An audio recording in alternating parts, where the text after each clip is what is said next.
Hi, welcome to Code Point. Welcome next video in the LeetCode question series. हमने यहाँ पे बहुत सारे लीड कोड के कुछ क्वेश्चंस किए थे एंड रिसेंटली मुझसे यहाँ पर एक क्वेश्चन पूछा गया था एक इंटरव्यू में। क्वेश्चन बहुत इजी था। यहाँ पर हमने इस क्वेश्चन को ऑलरेडी कवर किया हुआ था, जो कि था यहाँ पे पावर ऑफ टू। ये मैं क्वेश्चन आपको यहाँ पे दिखाया तो क्वेश्चन नंबर 231 है, जहाँ पर हमें ये फाइंड आउट करना है। हमें यहाँ पे एक नंबर दिया हुआ है और हमें यहाँ पर फाइंड आउट करना है कि if this number is a power of two और नॉट। ठीक है, बहुत ईजिली आप फाइंड आउट कर सकते हो। पावर ऑफ टू होता है जिसमें आप टू को टू से मल्टीप्लाई करते जाते हो। ठीक है, जैसे हमने यहाँ पर ये किया था। ठीक है, रिजल्ट यहाँ पे इनिशियली वन आएगा because two to the power zero is one. फिर यहाँ पे जब ये वन हो जाएगा then two into two is four and four into two is eight, eight into two is 16। तो यहाँ पर ये इस तरह चलता जाएगा and 16 is the power of two. ये हम यहाँ पे इस तरह फाइंड आउट कर सकते हैं। तो जो मुझसे क्वेश्चन पूछा गया था, ठीक है, ये वाला क्वेश्चन मुझसे वहाँ पे पूछा गया था पावर ऑफ टू। तो इनिशियली मैंने यहाँ पर यही वाला सॉल्यूशन दिया था। इसका जो टाइम कॉम्प्लेक्सिटी है वो है यहाँ पे बिग ऑफ एन। इंटरव्यूअर ने मेरे को इस क्वेश्चन को सॉल्व करने को बोला था बिग ऑफ लॉग एन में। तो यहाँ पर मेरे को इस क्वेश्चन को सॉल्व करने को बोला गया था इन लॉग एन कॉम्प्लेक्सिटी। ठीक है, यहाँ पर करंटली है इन लीनियर कॉम्प्लेक्सिटी, जो कि है यहाँ पे बिग ऑफ एन। तो यहाँ पर जो कॉन्सेप्ट है वो है यहाँ पे डिवाइड एंड कॉन्कर का। मतलब उन्होंने मेरे को सीधा बोल दिया था कि आपको यहाँ पे डिवाइड एंड कॉन्कर एंड यहाँ पे रिकर्जन का यूज़ करना है। डिवाइड एंड कॉन्कर बेसिकली होता क्या है, अगर कोई नंबर, जैसे सपोज ये यहाँ पे 16 है, अगर मेरे को यहाँ पे ये चेक करना है क्या 16 यहाँ पे पावर ऑफ टू में आता है या नहीं आता, तो मेरे को यहाँ पे डिवाइड एंड कॉन्कर की हेल्प से बड़ी इजीली यहाँ पे चेक हो जाएगा। Two to the power zero क्या होता है, जीरो होता है। Two to the power one क्या होता है, टू होता है। फिर फोर आता है, फिर एट आता है, फिर 16 आता है, उसके बाद 32 है, उसके बाद 64 है, उसके बाद 128 है, उसके बाद 256 है, उसके बाद 512 है, उसके बाद 1024 है। तो आप अगर यहाँ पे देखो, सपोज मेरे को 512 को निकालना है। ठीक है, मेरे को ये चेक करना है कि is 512 is a power of two और नॉट।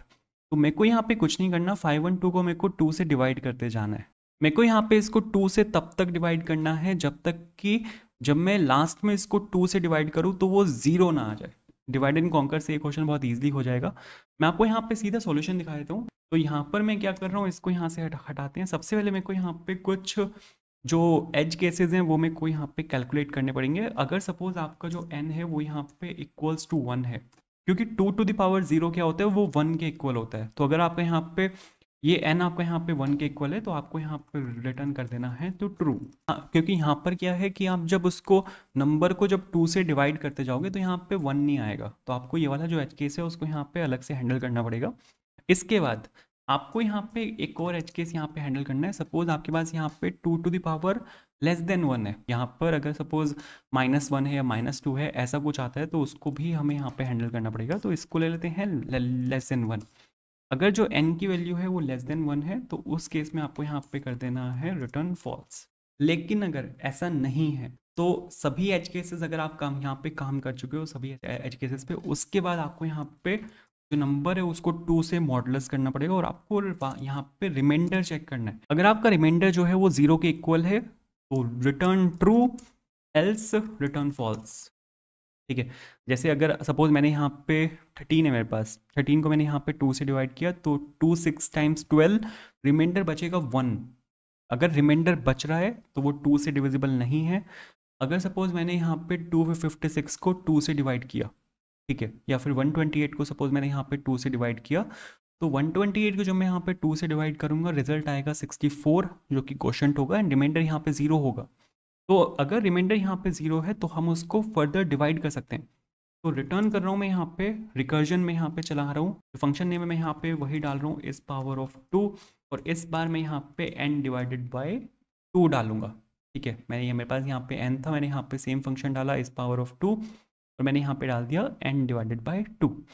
तो एट लास्ट क्या होगा कि ये यहाँ पे n is equals to one तक आ जाएगा डिवाइड होने के बाद, और उस केस में मैं यहाँ पे इसको ट्रू रिटर्न कर दूंगा। अगर ऐसा नहीं होता तो मेरे को यहाँ पे ये इन वाली कंडीशंस को चेक करना है, यहाँ पे फॉल्स रिटर्न कर देंगे। अगर फॉल्स भी नहीं है तो मतलब इसको फर्दर डिवाइड करना पड़ेगा यहाँ पर, उस केस में रिकर्जन की हेल्प से वो फर्दर डिवाइड हो जाएगा। तो आप यहाँ पे इस तरह से इसको लेके यहाँ पे वर्क कर सकते हो। रन बटन पे मैं यहाँ पे सपोज क्लिक कर रहा हूँ, परफेक्ट चलना चाहिए, और आप यहाँ पे देखो बिल्कुल परफेक्ट चला है, तीनों टेस्ट केसेस यहाँ पे बिल्कुल परफेक्टली पास हुए हैं। तो विद डिवाइड एंड कॉन्कर आप यहाँ पे इस वाले क्वेश्चन को ऐसे कर सकते हो। रन टाइम है यहाँ पे 1 मिली सेकेंड्स, बहुत अच्छा क्वेश्चन है। ठीक है, ये क्वेश्चन मुझसे पूछा गया था एक इंटरव्यू में, जहाँ पर सबसे पहले मैंने लीनियर सॉल्यूशन लिखा था, बट उन्होंने उसके बाद उन्होंने मेरे को बोला कि आपको इसको लॉग एन में करना है, तो फिर डिवाइड एंड कॉन्कर की हेल्प से आप इसको यहाँ पे लॉग एन में कर सकते हो। विद लॉग एन कॉम्प्लेक्सिटी आप इस क्वेश्चन को अचीव कर सकते हो। तो आई होप ये क्लियर हुआ होगा, and thank you so much for watching this video. And आप यहाँ पे बाकी की प्लेलिस्ट भी चेकआउट कर सकते हो। वीडियो को लाइक करना, चैनल को सब्सक्राइब करना। कोई इशू है मेरे को बताना कमेंट सेक्शन में। Thank you so much for watching, bye.